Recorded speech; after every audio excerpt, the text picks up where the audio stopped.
Reels वाली बहू। प्रज्ञा को रील्स बनाने का बड़ा ही क्रेज है और वो दिन भर रील्स बनाती रहती है। खाते पीते घूमते फिरते घर में कॉलेज में रील्स बनाने के कारण प्रज्ञा पूरे कॉलेज में हाईलाइटेड है।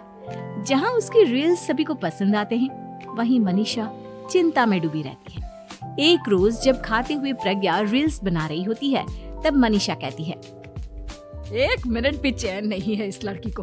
ये नहीं कि खाना तो आराम से खा ले, लेकिन नहीं, अरे थोड़ी देर रील्स नहीं बनाओगी तो आसमान नहीं टूट पड़ेगा। अरे मम्मी, इसी को तो कहते हैं डिटर्मिनेशन। तुम नहीं समझोगी ये सब। भगवान, इस लड़की को सद्बुद्धि दे। जब देखो तब टेढ़ा बाका मुंह बनाती रहती है। मनीषा की बात का प्रज्ञा पर जरा भी असर नहीं होता और वो खाते खाते रील्स बनाती रहती है। दिन बीतने लगते हैं और देखते देखते प्रज्ञा का कॉलेज भी खत्म हो जाता है। आए दिन कोई ना कोई मनीषा को प्रज्ञा की शादी करवाने का सुझाव दे जाता है।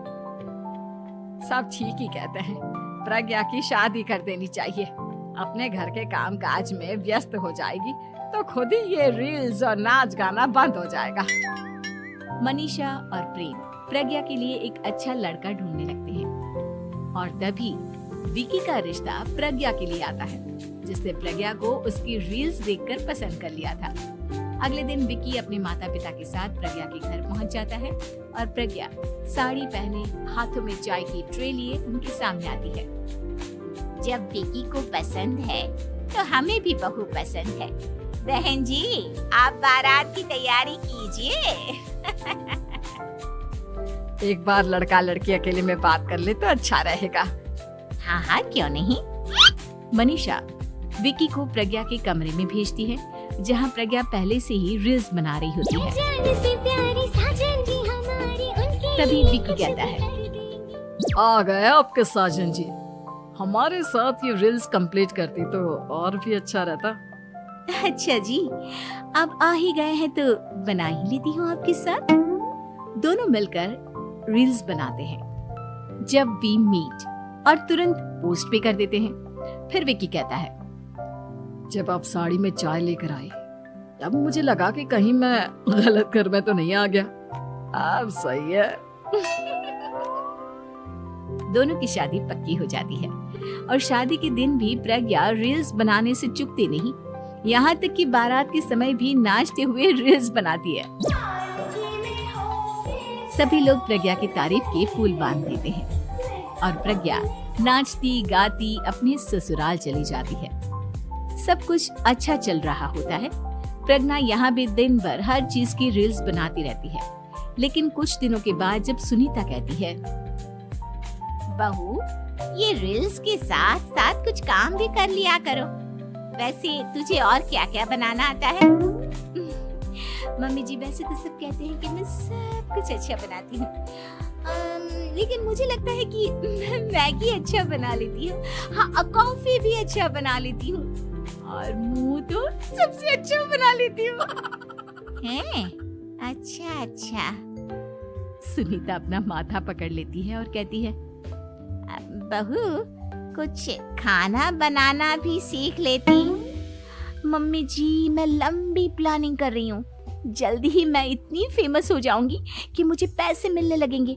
हम दोनों सास बहू राज करेंगे, राज नौकर काम करेंगे और लोगों की तो लाइन लगेगी हमसे मिलने के लिए। तेरा दिमाग खराब हो गया है क्या बहू? हंसी मजाक तक ठीक है, लेकिन इस तरह घर नहीं चलते। जितना जल्दी हो इस घर के तौर तरीकों को सीख लो।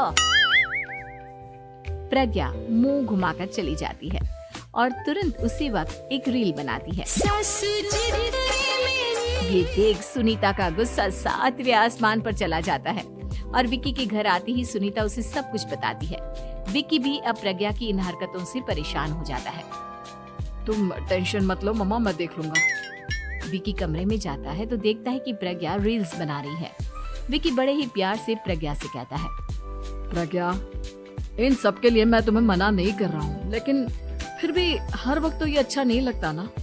समझने की कोशिश करो, मुझे भी तुम्हारा थोड़ा वक्त चाहिए। मैं जब ऑफिस से आता हूँ तो मुझे समय देने की जगह इसी में लगी रहती है। तुम ज्यादा ही सोच रहे हो। तुम भी मेरे साथ रील्स बनाओ ना, तुम्हें भी बहुत अच्छा लगेगा। तुम्हें इज्जत से कोई बात समझ में नहीं आती क्या? दिमाग खराब हो गया है तुम्हारा इस चकाचौंध से। अगर तुमने अपना रवैया नहीं बदला तो मैं तुमसे दूर चला जाऊंगा। तुम ही रिश्ता लेकर आए थे, मुझे लड़कों की कमी नहीं थी और ना आज है। विकी दरवाजा पटक कर चला जाता है। धीरे धीरे विकी प्रज्ञा से दूर होता जाता है। एक रोज मनीषा प्रज्ञा के ससुराल उससे मिलने जाती है।